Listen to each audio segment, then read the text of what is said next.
What's up, everyone? Welcome back to the Pick Swap podcast. I am James Brain. I'm here with Sean Bernard. What's up, Sean? Not much. No scheduled rest day for me. So here we are, ready to roll. Yeah, man. We're back at it. New week, a new Sixers week. We're gonna recap the Hawks game and then the Blazers game, and then we'll preview Wednesday's matchup against the Bulls. So I guess before we do this, there was a late scratch last night. Tobias Harris was ruled out due to Mhm. health and safety protocols. Is there any information that you have that we don't really know about yet? Just that he did not test positive for COVID, if I'm not mistaken. Yeah, and I mean, the only real information is it sounds like this is going to be a couple game thing. That it very weird that he was out there for warmups like a half hour before the game. I think 40 minutes was when it was officially called, but he was going through his whole routine and then last minute scratch. So weird what happened. Hopefully, some details will come out today about there must have been some positive tests somewhere around him or something, but at this point, I don't think there's anything really available. Yeah, I mean, brutal way to like get pulled right there, right before the Right. game's supposed to start. I was actually just looking at FanDuel, like I was about to place a bet, and I saw like all the lines get locked. Hmm. I couldn't pick anything, and I was like, I wonder why. Lo and behold, it ends up being Tobias out. Joel Embiid missed last night. The Sixers still win, but let's go back to Saturday against the Hawks. A little revenge game, I guess, if you wanna For if you want sure. to call it that, in what game 6 of the season. But anyway, the Sixers win in like pretty handedly. They kind of dominate the Hawks from start to finish in that game. What was your biggest takeaway from Saturday night's win against the Hawks? Yeah, I definitely think it was a revenge game, and there was definitely like a step on our throat. We're not losing this. Like this game means something from everybody on the team. Uh, Start to finish, solid game.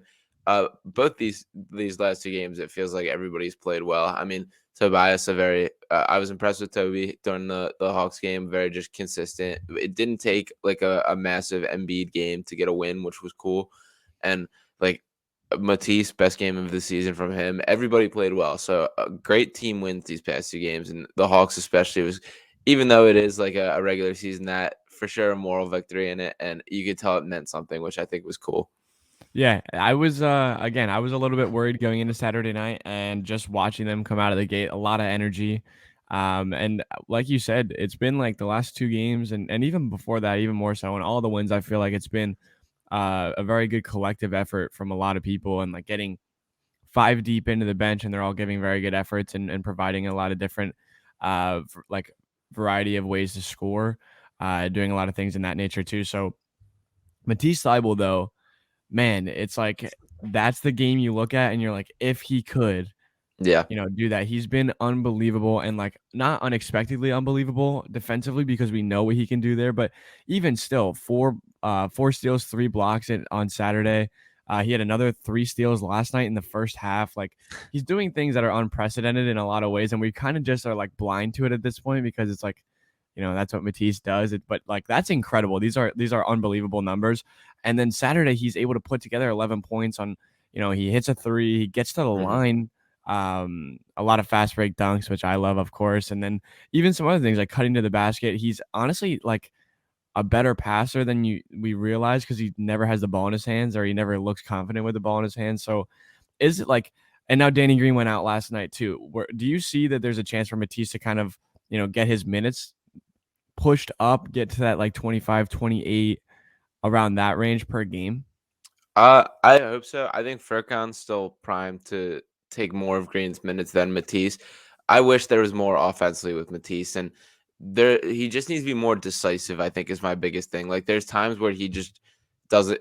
You feel like he doesn't know what to do with the ball, and then like if he can just make the quick decisions, make the reads, and do that, it's fine. Like and he is getting there, and there have been like progress since he entered the league. Like it's not like that, but he's still doesn't add much on the offensive end, and there has to be like something there.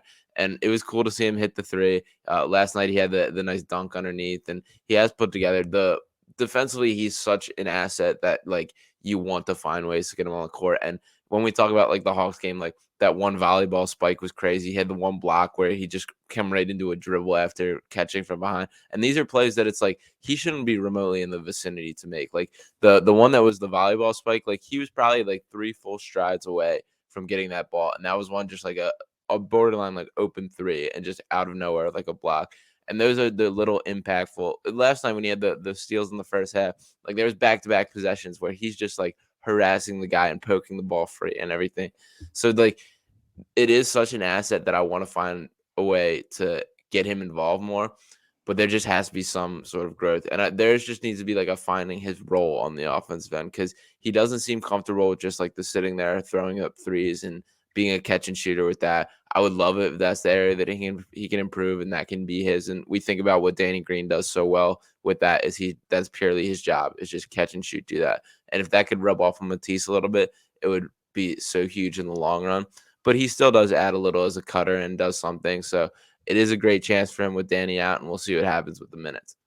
Yeah, I think Matisse has been like, and Matisse in another way, like outside of just like the stats that actually do show up, like steals, blocks, all that, he's just such a pest, and Hmm. he makes everything so much more difficult. Like there was a few plays in that first half, like he got the steals, but there's two other plays that I can recall that like he wasn't the one that got the steal, but he caused the turnover, he caused the Yeah. bad shot, or he caused the bad pass. Like that's what he does just by being there. He's like I was watching it with a friend that doesn't watch basketball that much, and like he was immediately like, Matisse is everywhere. Like, Hmm. it's so blatant when he's on the floor. You can just see the havoc that he's causing every single time down the floor. Like, he doesn't take those possessions off. Like, it must be an absolute nightmare, like catching the ball and Yeah. seeing Matisse anywhere near you because it's just like you have to think twice about whatever you do. So, like, the impact is super tangible when looking at the box score and seeing the stats, but there's also so many other things that he does throughout the game that, like, I think if his minutes get extended, like,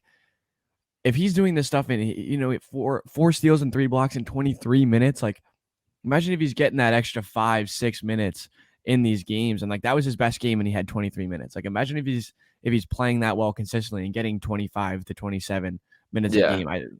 It's interesting to see what could happen. It might be maybe that like it kind of plateaus. Maybe there isn't too much more to have there, but like it also feels like he's just constantly moving and constantly, creating action defensively that eventually things will just like those steals and those blocks and those tips and those fast break dunks like eventually will just happen like inevitably because of how constant and aggressive he is defensively. Yeah, he played 27 minutes last night, so got a couple more against the Blazers. That is a little bit of my concern with it is I love having him as like a change of pace, like curveball to throw in and kind of just like a new look to throw at a team. So when there is like the extended minutes, I worry that some of that goes away because it's just like the thing about I love referring to him as like a reverse six man. When you know you have that guy off the bench that's like that instant spark, and we think about it with Shake does it a little bit, but kind of like the Lou Williams mold where it's just go in, get your buckets, do your thing. That's what I see from Matisse on the defensive end, and that he's so like just a pest in everywhere with his huge arms and long wingspan, and just like throwing him in just kind of change the game on that end. I think adds something. So I do like. That's why I still am always in favor of him coming off the bench. When we talked about the Simmons thing and like potentially shifting guys into starting role, like I like Matisse off the bench for that change of pace look. And if he can find more consistency offensively, I definitely would love the minutes to grow. But I really do like him as just like that throw-in kind of guy. Yeah, I do too. And like, but like the thing for me is like there's more to be desired in a lot of ways. Like you want that growth from him, and like they just picked up his fourth year option, so like he's here to stay for a little bit. Like he's gonna have that opportunity to continue to grow, which is nice. But like, and even offensively, I think like kind of experimenting with what his role is will open up a lot of things. Like he's never gonna be like I don't really see him as like a knockdown shooter. Like it would be nice to see him as like a guy that can hit open shots, and like he's gonna get wide open shots with this Hmm. team, and especially if and when Ben comes back or whoever the replacement may be. Like once there's a more proficient ball handler and a guy that gets downhill and kicks the way that Ben does, like he's gonna just naturally thrive in those opportunities. But like last night, you saw him catch the ball right under the basket, and like he surprises you with how quick he gets to the rim. Like he jumps like he's not the most like vertical athlete, but like he literally is so quick with the way that he jumps, and he's so like I don't know how to even like explain his athleticism because it's not like Derrick Jones Jr. that just gets up like all the way up in the world. Like you can't even touch it. But he's so fast getting to the backboard and getting to the ball. It's insane. So I think using him more in that like Bruce Brown kind of like For sure. like a power guard type thing. It could be another way to do it, but to kind of shift here to another guy that I don't know if I'm sure you saw the Matisse Tyrese fist bump in the post game press conference. Just like serotonin boost for me, like right away. But Tyrese Maxey has been great, and he played really well last night. There's a lot of things that this guy does, like the off, like the right leg, wrong Yeah. foot on Nurkic late in the game last night, like those things that you just really like. He caught and just straight to the rim, and it seems like that's just something that he has the innate ability to do. What do you see from Tyrese Maxey right now that he's building on, and like how far do you think he carries this throughout the season, as long as like they don't have a replacement for Ben or Ben's not back? Yeah, he's a terrific finisher. Like he makes these ridiculous finishes look so casual, and it's like the quick boost, the quick lay-in, the off foot, offhand. You saw the and one with kind of the one-handed Yeah, I turn got and fouled. lay-in yesterday. Like there's all these just like casually incredible finishes the way he does it. So his finishing ability is probably his best like skill. That and his pace are just his two probably best like pure skills on the court. He also is showing a ton of progress with his distribution and playmaking and just running an offense, which is super exciting. You saw that especially yesterday with the Trailblazers game, and that rubbed off on anybody. That was Maxey setting the tone for that, but they had 34 assists on 43 made baskets, and that's crazy like uh, for a team that isn't really known for like the ball movement and fluidity. Like last night, it looked awesome with that. Like the ball was popping around, everybody was flying. And Maxey deserves credit for setting the tone with that because he is kind of the guy running the offense. And if he can continue to progress in that, like he's becoming more of a pure point guard rather than just like the scoring threat, the spark plug, that kind of thing, which is huge to see. I still think there's more to be had with his shot creation and scoring and becoming more complete, but there are steps being taken in the right direction, and he made a major impact yesterday. Yeah, absolutely, and he made a major impact defensively on Saturday Oh night. yeah. Was great against Trae Young, and again, that's just the energy that Maxey provides. And I forget who it was that was like really talking about how like I think it might have been Niang. I don't remember. Was talking about how like just contagious and infectious that energy is from Maxey, like on a day to day basis. Just him coming in, having that energy, having a smile on his face, and doing what he does. He says like really helps the older guys. It helps everyone compete, and like Saturday and last night, both nights where he had a lot of responsibility. Like, he's guarding one of their top two players. He was guarding Trae Young. So defensively, he can't take time off. And then he is really responsible for, like you said, the pace and the distribution and getting guys the ball and just, kind of settling into that, okay, everyone's going to touch it. Everyone's going to score, that type of thing. And like the Sixers don't really have, maybe Shake is another guy that gets to the rim at the same capacity that Maxey does, but he isn't the same finisher that Maxey is. He isn't like he's not as quick. CJ McCollum really said in a quote last night, like just how quick Maxey is off the ball, and it's really difficult to find like going towards the basket. You can't push him either way. He's proficient with both hands. He's like anywhere inside that free throw line area, he's a threat to score with the floater, with the high off the glass layups. He's just very fun to watch in that aspect. But where you really see his deficiencies is like he is really deferring from shooting right now, Yeah. which is understandable because it's like, I can kind of empathize with that. Like he's saying, this isn't the best shot for me, so it wouldn't be the best shot for the team. But especially when Joel comes back, like you need to take those shots. You need to just at least give yourself a chance. Like especially early on, like it's not the end of the world if you take that shot and miss. He's shooting like 25% from three right now, which obviously isn't Mhm. great, but you just like to see him in those catch and shoot situations when teams are just leaving him wide open. You have to kind of capitalize on being a threat right there. Otherwise, you're becoming a negative offensively, and like that's something I'm sure that he will grow and develop in because like he has shown that he was willing to do that. But I just want to keep seeing him push that limit of catching wide open jumpers. You should have to take them and hopefully hit them at a higher rate. Yeah, absolutely. And some of it's like deferring to Seth Curry and like Yeah. some of that. Like he is trying to make like the best basketball decisions is where like he's not passing up the open looks. He's still taking it when he like absolutely should be taking them, but he's not taking the kind of like the I want to score here or this can be my shot here, which is still another like step I think he can take in his development. But dude, he's 20 years old. Like Yeah. he's even though he hasn't been like the impact like player we've hoped to start the season as far as like everyone the expectations were so high going in. Like he is definitely still progressing and getting better, which to me is like all I think you can hope to see at this stage in the season, at this stage in his development. It'll be interesting to play out what happens when a inevitable trade does occur with Simmons and who comes back and what happens with Maxey. He's a guy that certainly could benefit from going back to like a spark plug off the bench. But for the moment, he's the guy that is running the offense and doing that, and he's doing a pretty good job of it. Like I don't have any real complaints for. I've been impressed with the playmaking more than anything, especially last night. I saw it, so I'm so happy with the development it's here, and I cannot get mad about you deferring to Seth Curry ever. Yeah, no, seriously, and that's gonna segue perfectly into the next thing I want to talk about. And Seth has been fantastic again this year, and the volume going up, and obviously in a position now where like last night he was asked to take on a lot of offensive responsibility without Joel Embiid, without Tobias Harris, and then also with Danny Green going out, he became like clearly the number one option late in that game and did not disappoint at all. He's fun to watch when he's on. Oh yeah. He's just super tough. Like his bag is super deep, and you don't even realize it because it's rare that he digs deep down to take out those moves. The step back on Dame in the mid range, the Euro step at like the 3-point line to the free throw line, and the floater as the shot clock ran out. He's doing a lot of things and not just shooting threes. But he's been really impressive. So what are you seeing from Seth Curry right now?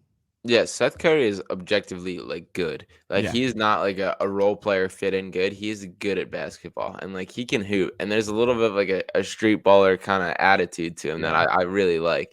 And it's cool that like he's become the beneficiary of a lot of the missing shots, especially with Tobias and with Embiid out last night, and just stepping into that. Like he's a percentage-wise all-time great shooter, and it's so crazy to me. It's taken this long for him to kind of find his niche in this role, like in the league. Like he's bounced around with whether it was the Mavs, the Blazers, a little bit of a Curry revenge game last night against the Blazers. So cool that he's like finding his home. I love him. I love that he's here. I love his little quiet demeanor, the way he goes about it, and just like every shot he throws up, I believe is going in. And yeah, I don't think that's going to change as long as the percentages will obviously dip down a little bit. He's not going to shoot 70% from three for the entire year. But like for the moment, it's unreal how great he's knocking these down. And it's cool that he's been willing to uptick his shot attempts, because one of the criticisms that have had during his time here is I kind of look at him as such a great percentage shooter because he was so smart about the shots that he'd taken, and that he would not take contested threes. He would only take like the right shot when it was wide open. And I thought the numbers were so good from that. But this year he's attempted more. He's not been afraid to pull the trigger, and the numbers still look great. So I've been so excited with what I've seen with Curry, and like you said, there's more to him than like I think anybody recognized. So happy to have him here. yeah, absolutely. And he's another guy. Like again, last night there was a play later in the game, and Maxey threw a nice pass up the court to him, and he could have caught it at the 3-point line and kind of taken a contested three, and rather he like just caught it on the run and got right to the rim, and was able to score in a crucial time. So like he does a lot of things. He's super smart player. Something that also isn't like talked about that much is just like very high basketball IQ. And like you said, there's just so much to his game, and he's so good. He's just so good. I can't believe again that he's the way that we got him in the fashion we got him. And Josh Richardson's coming off the bench for the Celtics right now. Who by the way blew a massive lead last night, which is Oh just yeah, Marcus Smart and everything that's going on over there. yeah. Sometimes it's nice to watch another team implode. I Mhm. won't lie. It's They it's pulled a nice to have fun. Sixers. They pulled a Sixers. Yeah, seriously, it's so bad that you can say that, but yeah, seriously, Seth Curry has been really obviously like since the playoffs really came into this season without really skipping a beat, and it's just nice to see. And I'm assuming like getting it off on the right foot here, we're hoping to see that Seth Curry continue throughout the year. And then last night, we're gonna move a little on a little bit more to like one of my favorite players. Like seriously, one of my like I can't believe again that like they got this guy in a bargain for like nothing. And I really want to talk at length about his versatility. But George Niang, Yeah, 21 points last night off the bench, the two goat. and ones, a lot of chest bumping and yelling, and MVP obviously just chance. such a yes, MVP chance. What like George Niang is honestly like my one of my favorite players on the Sixers right now. He's so good, and I'm really enjoying the way he plays. So what have you seen? I love him. I absolutely love him, and he's not just like a Mike Scott upgrade. Like this guy can do a little bit of everything, and like he was pretty much running the second unit for stretches yesterday. And I mean, he ended with what was it, 21 points, 5 rebounds, 5 assists, crazy numbers for a guy off the bench. He can do a little bit of everything. I was a Niang guy back from the Iowa State games. I remember him in college in the tournament making like he was the guy back then doing it all. And it's cool since he got to the NBA, he shifted into just like a catch and shoot kind of stretch big role. And now, like this year, especially, you're seeing him like, wow, he still has a little bit more to him. Like he had a couple crazy passes last night. He had the one wraparound under the basket that was insane. Uh, and like he adds something. Like he shot it like a shooter since the second he got here. The way he catch and shoots and just pulls it. He's not afraid of the moment. He was jacking up threes last night. But I'm all about it. I love the MVP chance. I love everything he brings, and just attitude wise, he's a great guy to have on this team. The way he just like once again isn't afraid of the moment, and just like the veteran kind of savvy that he has, and the self awareness to just like no, like the nickname minivan is sick for him, and like just to like be able to like laugh at himself. You saw him post game. He said Joel said he jokingly said that Joel came to him after game and said never let that happen again about him getting the MVP chance, which like he's a good guy for the vibes around, and the basketball certainly backs it up. Yeah, man, I'm a huge fan of Niang, and last night, like just like you said, he's a consummate pro. He's a dude that just like is. I very rarely see him do the wrong thing on the court. We talked about Seth Curry's basketball IQ, and to move into Niang, he's just like an incredibly smart basketball player. He's always making the right pass, always making the right read, and then like you see attacking closeouts because he's such a good shooter and so dangerous from from deep that guys have to like sprint, full sprint at him to close out. And 2 different times, 3 different times, he, you know, ripped left or ripped right and was able to either get to the rim or he made 2 good passes to Drummond. And he's always making the extra pass, playing well. He can screen, he can handle the ball a little bit. Hmm. Defensively, he's great. Like that was an underrated part of his game that I didn't really know too much about. Like he's a really versatile, strong, smart defender. He doesn't get beat a lot. Like he got switched on to Dame at one point Yeah. and was just like in pursuit, kept him from driving baseline, really pushed him out far into the 3-point line and kept close to him. And that's not an easy thing to do. Damian Lillard is top 75 player of all time. Like this is a guy that really does this. And I know he's struggling right now, but Niang was just great last night. And I'm a really huge fan of him and what he does. And like going throughout this year with, whoever's moving where, guys missing time, like he's a guy that I can see. You can put him at the 3, you can put him at the 4, you can play him with basically anyone, and I think he makes whatever lineup is on the floor, I think he makes them better being in the lineup. Yeah, and one thing that I loved last night is without Embiid, we went to kind of the small ball lineup. Obviously, Drummond got his minutes, and we'll talk about him in a second. But with like the small ball lineup out there, the switchability on defense was insane, and you saw just like fighting over the pick and rolls, guys popping off, the Niang stepping out to the perimeter, all these guys. Like that's such a different element that the Sixers have never really had in this run of like past couple years. So having that as like a look to be able to throw in at teams and switch in at moments is huge throughout the year. And Niang did great in the pick and roll. He did great in the drops. He can rotate down, be the small ball 5 for minutes. Even though he's not that big, he does the work, does the job, and have the footwork to step out on the perimeter and do that as well is massive. And that's something that I think matters in the long haul. And even as I still look at everything this season as like a preparation for playoffs and what we're building. And to have that kind of look because that switchability becomes so important in postseason because teams are so keen to just pick out a guy and target. To be able to do that and not have like a vulnerable aspect on the court is huge. And like his value is going to be continued to be seen down the line. And shout out Daryl Morey for managing to just modernize this basketball team over like with really no small moves, to be honest. But like everybody out there throwing up threes last night. The pace, the Sixers ranked first in offensive efficiency after the first 6 games. Like that's something I not thought I would never see. And like I'm thrilled with everything I'm seeing right now. The ball movement was great, the defense was great, and all these guys like stepped up to the moment. Yeah. Last night was definitely my favorite game so far this season, which is insane to say considering, no Joel, no Tobias, and then Danny Green leaving early. So it's weird to say that with those 2 guys out, but man, like the ball was just flying all over the place. You said defensively, like last night they played so well defensively, and we'll talk about Drummond like you said, but he was fantastic as well, and like the switchability in the pick and roll, but also like just the scrambling. And with Matisse obviously taking chances and getting steals and doing what he does, like everyone else scrambles so well. There was a few stretches in that game where Matisse was flying around and Shake was able to recover, Niang was able to recover, Furkan, like every guy that was coming in was able to be aware, follow the ball, make the right read defensively, and there were just a few times where it was just they locked them down and 24-second violations, things like that. It's just great to see, especially from like a shorthanded Sixers team. So to move into Andre Drummond,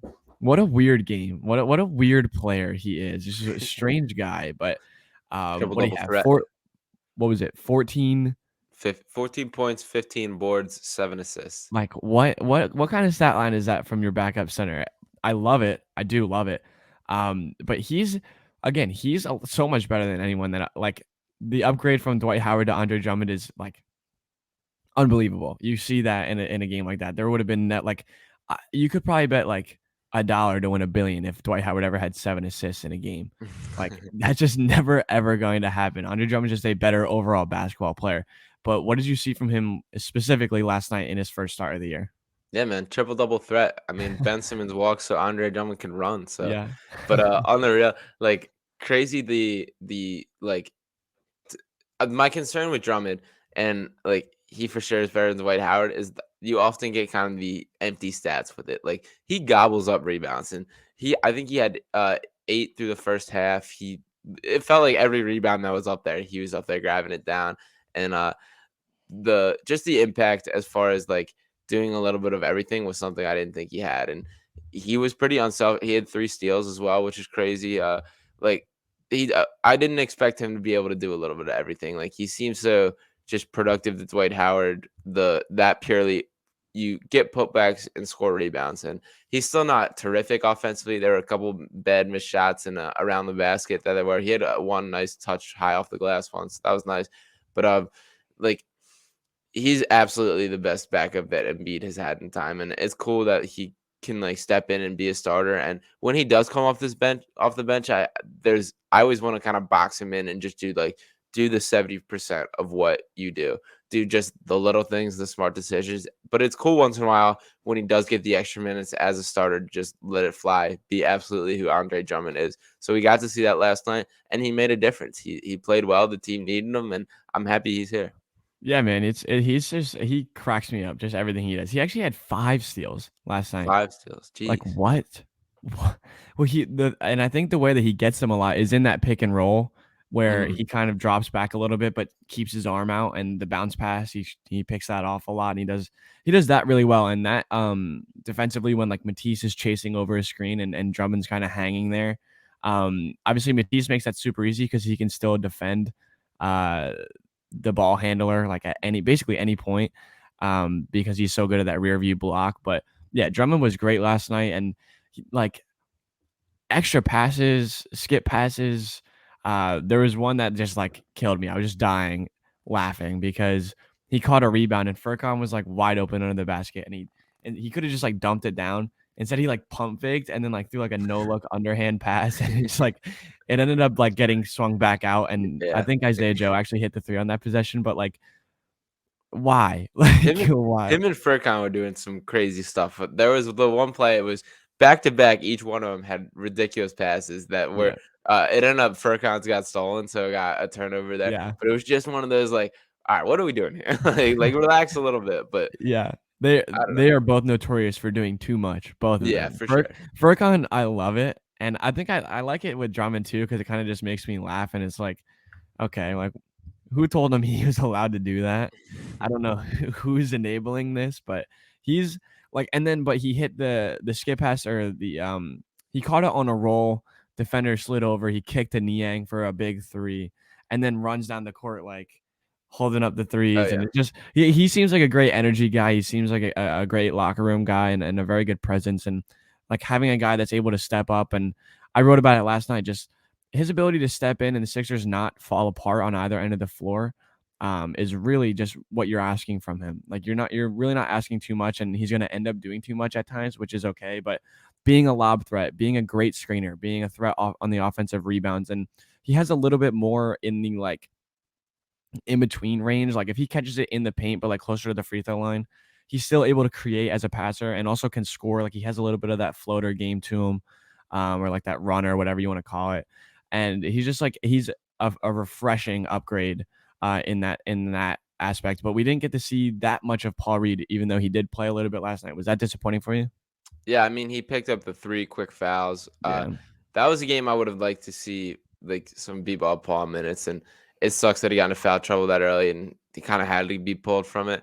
I think the better Niang plays, I think Niang and B-ball Paul have a similar aspect to what intrigues me. It's just about, like, the switchability, the small ball kind of 5 action. So, as much as Niang succeeds, I think that cuts back the need for Paul to some extent. But I still think there's something there worth developing, and I'd still like him to continue to at least get some sort of developmental minutes. And he got a couple last night. He played 9, had 4 points and no rebounds, no assists. Didn't do anything crazy, but like I still want to see in the long haul B-ball Paul developing into an option for this team. And it was disappointing not to see it last night, but you can't complain. You can't take Niang out when he's playing like that, so I'm not that upset about it. Yeah, me either. I was kind of hoping like when I saw him check in, I was like, okay, we're gonna get some Paul Reed minutes tonight. And Checked in I pretty thought, early. yeah, like, and I thought he actually played like fairly well in the minutes that he did play. And defensively, again, like such high effort, high motor, and switchable and aggressive defensively. So obviously maybe too aggressive picking up 3 early fouls, but like I think that's just something you kind of like.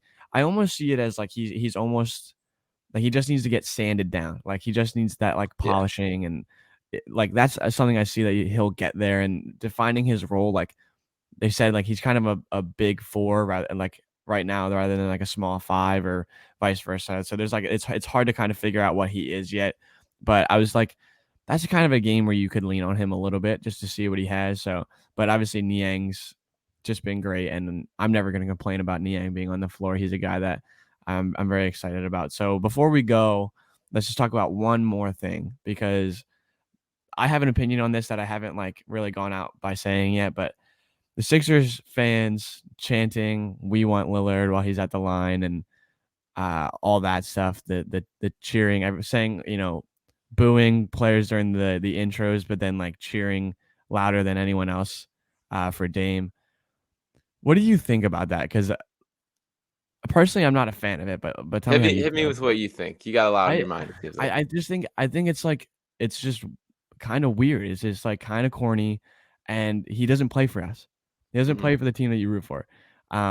He's not going to either. Like, let's be honest, he's not available. He's made it like very clear to everyone he wants to stay in Portland. Literally, like 2 days ago, their general manager was like, "We are not trading Dame. He is not leaving, and he wants to be here." So like, he's not requesting a trade. It's not gonna happen. Like the Sixers pregame, like the entire NBC Sports Philadelphia pregame show was about trading for Damian Lillard or trading Ben Simmons at all. Like, talk about something else. Like talk about the game. Like literally, like they spent 30 minutes talking about the trade, and like Ben might get traded. That's beside the point. It's not going to be for Dame. And to go out of your way as an entire stadium to chant "We want Lillard" while your team is playing against Lillard, it's just like kind of soft to me. I don't know. So I agree with you about the pregame, the announcements, and the who to trade for Lillard. That talk, I agree. I don't like that. Like, there's a game literally about to tip off. Let's talk about that. From the crowd aspect, I have no issue with it. I kind of love it. I love that we want Lillard. Because to me, it can be all the public talks that they want about he's never leaving Portland and this. For me, I genuinely believe that there's at most 2 more years of Dame Lillard with the Trailblazers. There's no way that this guy is willing to sacrifice the rest of his career for his loyalty, and he can outwardly project that as much as he wants, and I respect him for that. I love that he's like that. I think in reality, behind the scenes, that's just simply not the case. And this guy's 31 years old. He wants to win a title. If he really wants to win a title, the only way you're doing that is getting out of Portland. And if that happens, it might not be the Sixers. It honestly pretty likely won't be the Sixers, but I do think he goes somewhere else in the relatively near future. And to give kind of like a trial, he's my clear cut would be my number one top choice if there's any way to get our hands on it. I agree that I don't think it's particularly realistic, but like why not show him some love? Why not give it a trial? Because if he wants to play here, the bottom line is that could be done, and that could find a way to happen. And Simmons will be traded. There will be a time when that comes. I mean, we've seen Daryl Morey digging his feet in, saying how like this could go on for 4 years. And I think a lot of that is simply the availability isn't there and he's waiting for that. And Damon, I think, is at the top of his list for what he's waiting for too. And a deal when we talk about if it is like a Simmons, Maxey, Thybulle, and picks, like that's I don't think that's unrealistic in a trade package. When we think about who can offer better from that. And if they want a full rebuild, that's one thing. But the Blazers have clear cut from the start been a team that have been pinned as like a great match for this because they're in a similar spot where they're landlocked as a franchise, and they're in a worse spot in the Sixers because they really have no means of getting more talent. They don't have great draft picks. They don't have assets to trade. And CJ McCollum's always obviously been the guy that's made more sense just from a like value and where they rank kind of piece. But like if Dame wants out of there, I think the Sixers have just as much of a chance as anybody. And I think it's cool that they showed him love. I think Dame thought it was cool that they showed him love, so I don't have an issue with it. Yeah, and I don't have a problem with them like if they, little standing O when the first time he touches the ball or even when he's announced like, giving a little bit of gratitude for like and appreciating Dame because I think Dame is I don't know. I've been a fan of him for a while, but I'm not like as huge. Obviously, like he's a great player. He's one of the best in the game. He has been for like almost a decade now, and it's hard to like underappreciate that. But I think middle of the game at the free throw line, like it wasn't like this was a blowout. Like it wasn't like he was playing down 20. You're playing against him. That's the opponent right now. And I thought like at the line we want Lillard like openly. I don't know. It was off-putting for me. I've never seen it like a home crowd cheer for someone else, cheer for an opposing player. So that's why I was like, I don't know. I didn't love it. I have no problem with them like showing love for Dame and like maybe that will stick in his mind if I things mean, go awry for him down the road. think about like this guy who has given his heart and soul to Portland, and he is a hero down there for everything that he does. Terrific player. Like you just got washed by the Sixers without their best three players, with $105 million just sitting in street clothes to the side, and like there has to be some sort of frustration growing in him. And I know we've heard the whispers, and with that, I think part of my frustration with the Simmons stuff this whole offseason is how in front of everything it's been and how everything's been presented to the media. Everything's been presented. So we're watching this happen.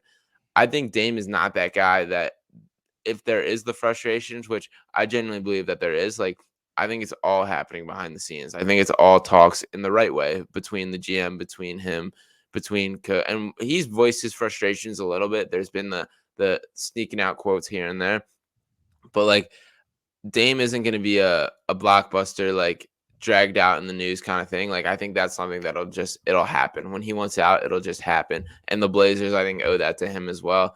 So I'm not counting it out, and I don't think Morey. I think Morey still wants to have a toe in that race too. So from the Sixers perspective, I feel great. I feel just fine about how things were handled last night. Yeah, and I mean that's fair. I understand it, and like again, he did seem appreciative of it, like Yeah, after the game. So and cool that was quote. cool. Like it's Yeah, he nice to said. be kind of in like aligned with Damian Lillard in terms of like, we both feel the same way. Like I think he obviously appreciated it and he said like the city of brotherly love showed me a lot of love tonight. And like Mhm. that's cool. That's a cool thing for him to Yeah, say. yeah, no, 100%. And again, it's one kind of like he can't say a lot there. Like, Yeah. what do you want to say? That quote to me is cool, and like, not that I think this is a remotely like a game changer and whether he comes here or not or anything like that. But I like that we showed him love. I like that we like weren't just like overly critical to him. And frankly, he's a guy that I think is pretty much well liked by everyone around the league. And just to kind of give him the credit for what he's done so far, I'm all fine with it. Yeah. Yeah. I guess so. Me too. I just didn't love the way that they went about it. But Hmm. that being said, I guess let's do just a quick preview for the Bulls game on Wednesday. Embiid is scheduled to come back. Hmm. Um, the final game of this brief homestand that they had to start the year. Sixers stand at 5-2. What do you think happens on Wednesday night? Yeah, Bulls are a very good team this year. Yeah. Very fun to watch. The Lonzo and Levine backcourt's awesome. Embiid will be back. This was just the scheduled rest day for this one. Had an MRI on his knee that came back clean, which Ramona Shelbo reported. So we'll have him back. That obviously makes a difference.